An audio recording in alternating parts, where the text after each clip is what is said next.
देश दुनिया की खबरों से रूबरू कराने वाले हमारे खास कार्यक्रम दुनिया इस हफ्ते के रविवारीय विशेषांक में आपका स्वागत है। मेरा नाम है नील। गुजरे हफ्ते भारत और दुनिया के लिए अंतर्राष्ट्रीय राजनीति में क्या नया डेवलपमेंट हुआ, उन तमाम घटनाक्रमों का आज फिर से जायजा लेंगे। आज के खास एपिसोड में बड़ी खबर के अलावा दूसरी खबरों पर भी बात करेंगे। पहले बात बड़ी खबर की। 2022 का साल खत्म हो चुका है। हम लोग साल 2023 में प्रवेश कर चुके हैं, लेकिन अर्थव्यवस्था की सेहत के लिए ये साल कैसा होने वाला है, इसे लेकर जानकारों ने ऐसी भविष्यवाणी कर दी है कि दुनिया भर की सरकारें चिंता में डूब गई हैं। हम ऐसा क्यों कह रहे हैं? हम ऐसा इसलिए कह रहे हैं क्योंकि साल 2023 में दुनिया में भयंकर मंदी की भविष्यवाणी की गई है। असल में आईएमएफ की प्रबंध निदेशक क्रिस्टलिना जॉर्जिएवा ने कहा है कि पिछले साल की तुलना में 2023 ज्यादा मुश्किलों भरा होने वाला है, क्योंकि अमेरिका, यूरोपियन संघ और चीन की अर्थव्यवस्था धीमी हो सकती है।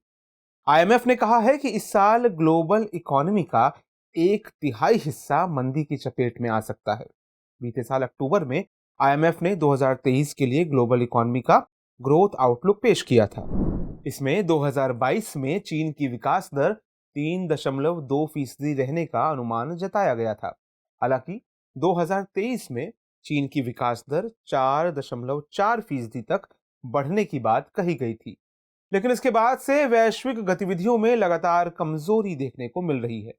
तो आज के एपिसोड में मंदी को लेकर बहस क्या चल रही है, उस पर बात करेंगे। जानेंगे कि इस साल मंदी की भविष्यवाणी क्यों की जा रही है, कौन कौन देश चपेट में आएंगे, और आखिर में भारत की इकोनॉमी की हालत भी हम इस एपिसोड में चर्चा करेंगे। पहले संक्षेप में जानिए कि मंदी आखिर होती क्या है। असल में आर्थिक मंदी अर्थव्यवस्था का एक कुचक्र है, जिसमें फंसकर आर्थिक वृद्धि रुक जाती है और देश के विकास की रफ्तार धीमी हो जाती है। टेक्निकली बात करें तो अगर किसी देश की जीडीपी वृद्धि लगातार 2 तिमाही नेगेटिव में रहती है, यानी 2 तिमाही नेगेटिव में रहती है, यानी उसमें तेजी की बजाय गिरावट आती है, तब कहा जाता है कि देश में मंदी आ गई है या देश मंदी का सामना कर रहा है।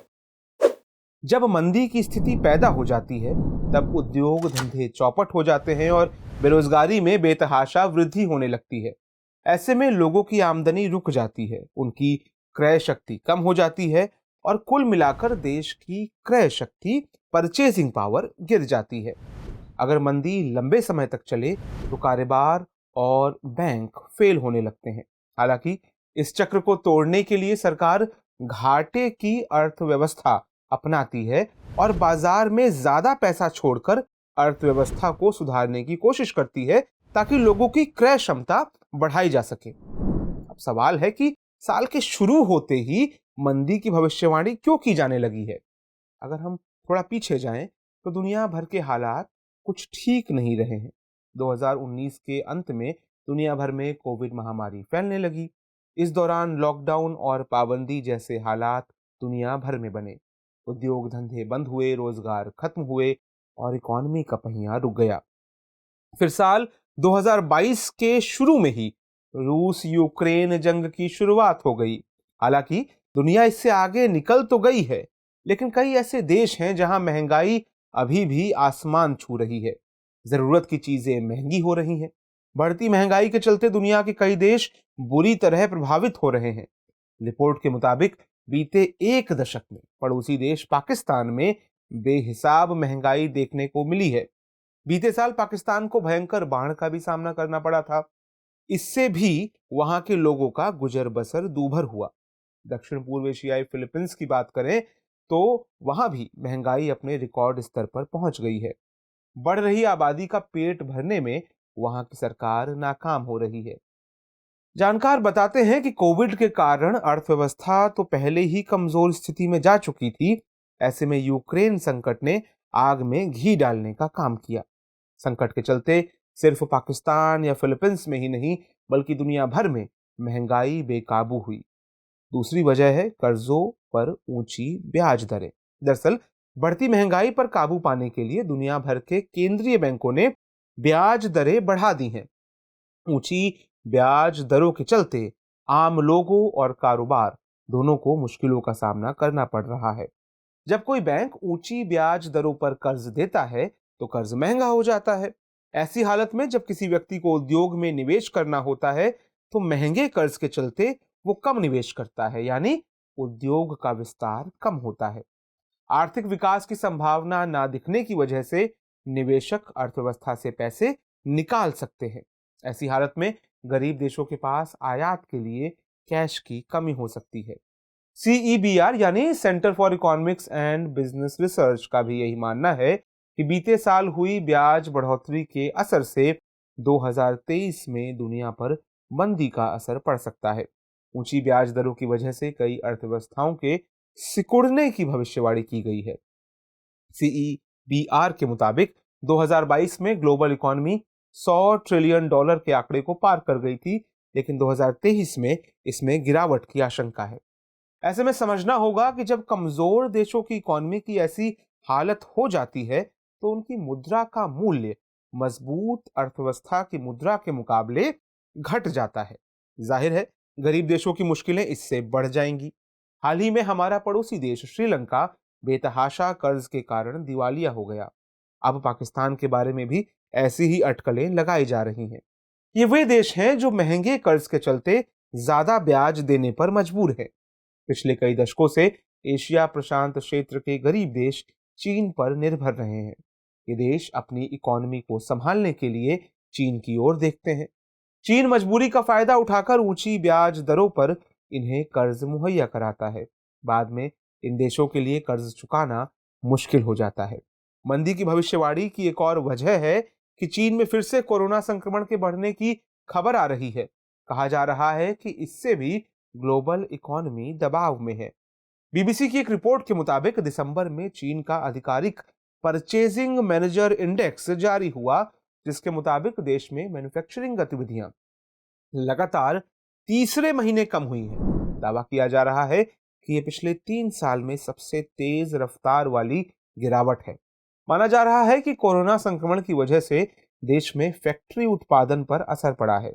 इसलिए क्रिस्टलिना जॉर्जिएवा ने जो कहा है उससे अटकलें लगाई जा रही हैं कि चीन और वैश्विक विकास दर के अनुमानों में और कटौती की जा सकती है। मीडिया रिपोर्ट्स के मुताबिक अमेरिका और ब्रिटेन जैसी शक्तियों को 1930 से भी बड़े संकट का सामना करना पड़ सकता है। वहीं यूरोप में इटली और जर्मनी पर मंदी का सबसे ज्यादा प्रभाव पड़ने की संभावना है। कई मध्य पूर्वी देश जैसे कि लेबनान पहले से ही आर्थिक संकट का सामना कर रहे हैं। इसलिए IMF ने मंदी की चेतावनी जारी की है। इन तमाम आशंकाओं के बीच सवाल है कि भारत की क्या स्थिति है। दुनिया में मंदी की भविष्यवाणी के बीच भारत की स्थिति भी नाजुक बताई जा रही है। अर्थशास्त्रियों का मानना है कि देश में GST, लॉकडाउन और NBFCs के क्राइसिस के बाद देश के असंगठित क्षेत्र की स्थिति बेहतर नहीं है। असंगठित क्षेत्रों में कमी आने से मांग संगठित क्षेत्रों की ओर चली गई है।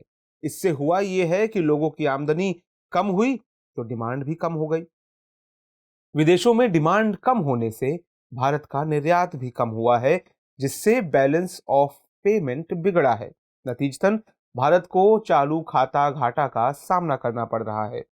दावा किया जा रहा है कि निर्यात पहले से ही कमजोर हालात की ओर जा रहा था और वैश्विक मंदी इसे और कमजोर करेगी, जो देश के कुल GDP में अकेले 20% का योगदान करता है।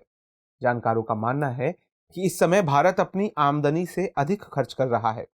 चालू खाता घाटा और राजकोषीय घाटा दोनों ही तेजी से बढ़ रहे हैं, जिससे चिंता और बढ़ रही है। मंदी से बचने के लिए भारत समेत दुनिया के देश किन रास्तों को अपनाएंगे, ये सब कुछ अभी भविष्य के गर्भ में है। अब बारी है इस कार्यक्रम के रविवारीय विशेषांक दुनिया मेरे आगे की, जिसमें हम बात करेंगे दूसरी अहम अंतर्राष्ट्रीय खबरों की।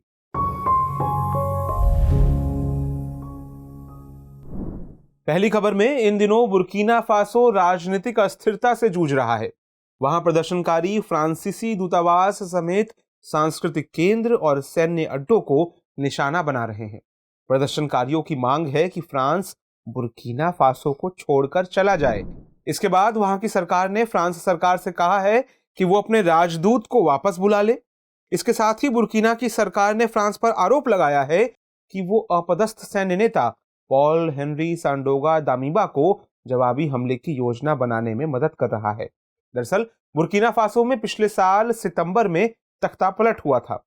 उस समय पॉल हेनरी सांडोगा दामिबा को अपदस्थ कर दिया गया था। उधर इजरायली सुरक्षा मंत्री इतामार बेन गवीर का अल-अक्सा मस्जिद परिसर में गलत तरीके से प्रवेश करने वाला विवाद थमने का नाम नहीं ले रहा।